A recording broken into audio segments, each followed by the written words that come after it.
Today, I'm making a toy shelf that strongly resembles a bookcase.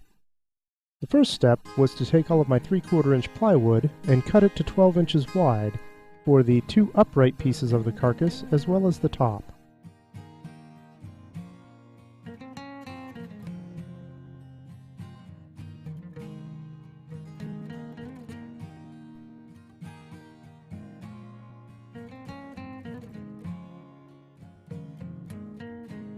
Here I'm cutting the upright pieces to length, which will be about 42 inches, which is the height of the carcass. The top will also be trimmed down to 36 inches, which will be the width of the toy shelf. I didn't have enough material to make some 12-inch wide shelves, so I found some 8-inch material which I decided to biscuit together to form 16-inch wide boards.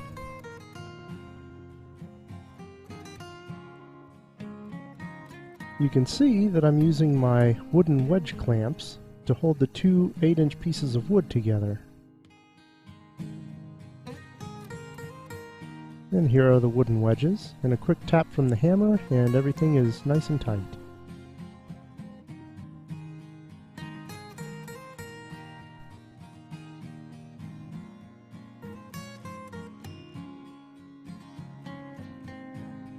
I decided to rip an even amount off of each side of the 16-inch shelves that I just finished in order to trim them down to 12 inches, but I wanted to keep that glue line in the center.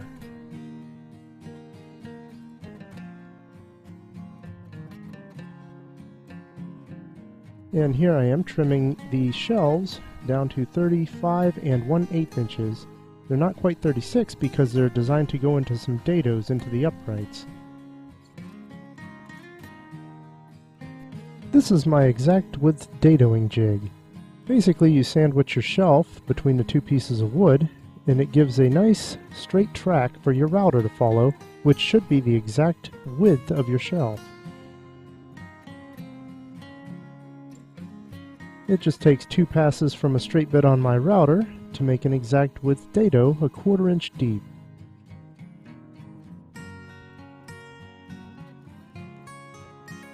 And the test fit. It was slightly loose, but it works just fine.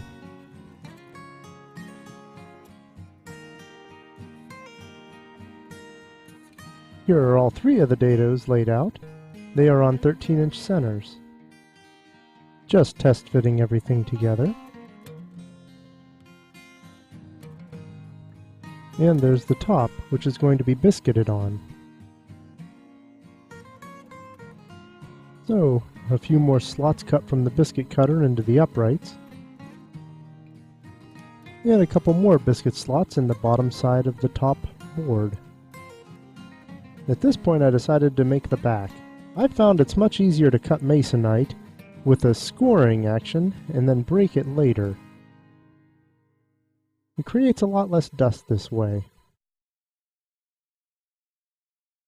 And it's time for the glue up.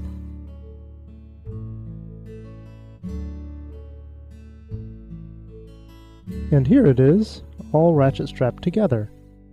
You can see I added some corner blocks to prevent the ratchet straps from binding into the sharp corners of the plywood. Also, I attached my 2 long clamps diagonally to accommodate for some racking that was occurring. And this board here will become the face frame. So I needed to rip the face frame down to two 2-inch pieces and 1 piece that was 2.5 inches. And I'm cutting the 2.5 inch piece to 36 inches because it's going to go on the top and it's going to match the width of the toy shelf.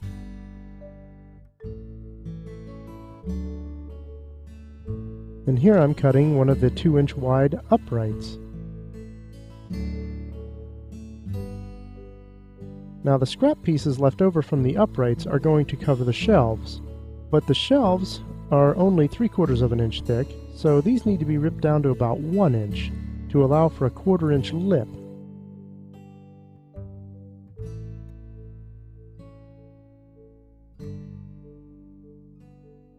I didn't have a piece wide enough for the bottom section, So I'm going to have to glue these two pieces together to form the 3 1/4 inch wide piece of wood for the bottom of the face frame. So there they are, biscuited together. I decided to go ahead and attach all of the face frame pieces with my new pocket hole jig.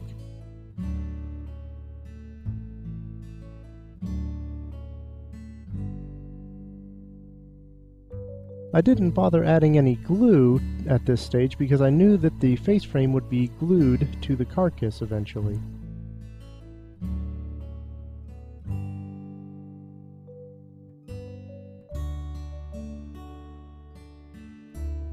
And I laid the face frame down on the carcass so that I could get an exact length for the 2 pieces covering the shelves, as well as the piece covering the bottom.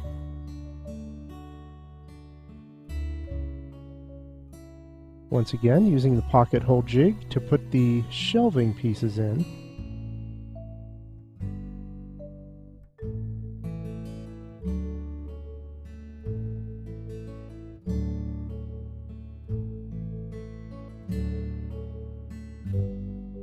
And now it's time to address the decorative edge along the bottom. I decided to go with 4 OGs, each one reversing as it went.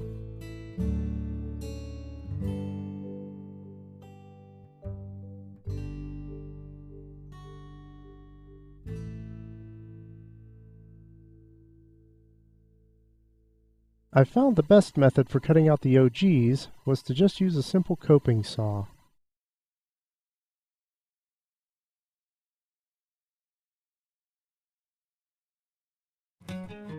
And here is the completed project.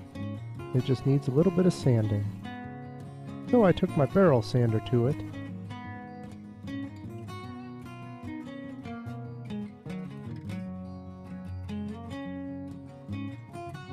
And once again, using pocket holes to attach it to the face frame.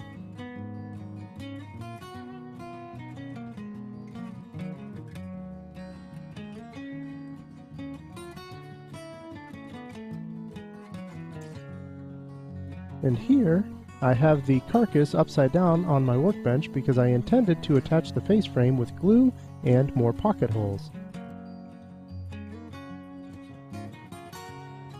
I laid the face frame face down on the floor, added some glue, and added the carcass, and now it's time to use some pocket holes to attach it all together.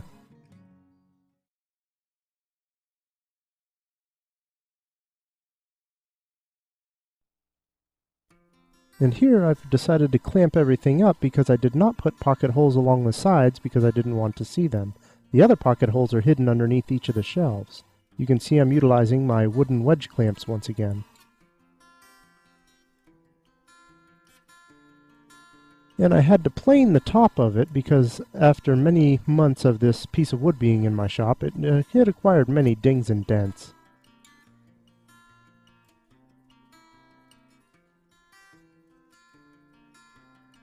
Now it's time to add some trim along the top. I'm taking a 1x6 piece of poplar, and I'm ripping it down to 4 inches wide.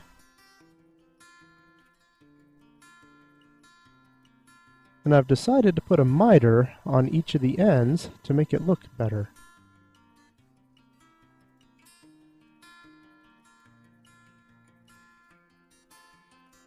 Once again, using pocket holes to hold this piece of the trim together. And I'm drilling some holes down through the top of the top board so that I can attach the trim piece that I just made with some screws from underneath.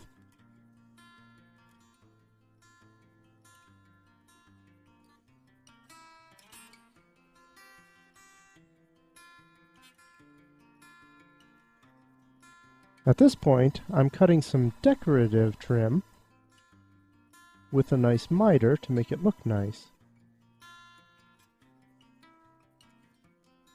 And there it is, upside down on my bench once again. I always like to pre-drill a tiny hole before I insert my finishing nail.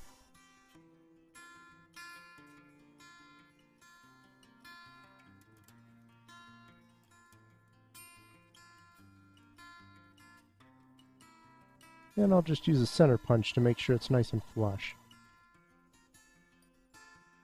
Now it's time to cut off the excess trim.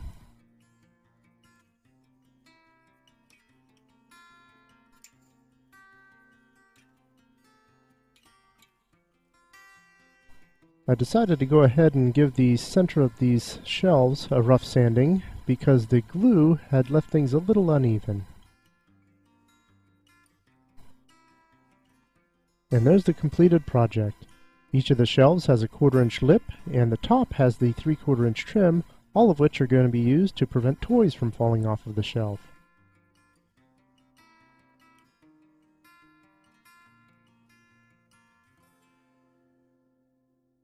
Thank you for watching.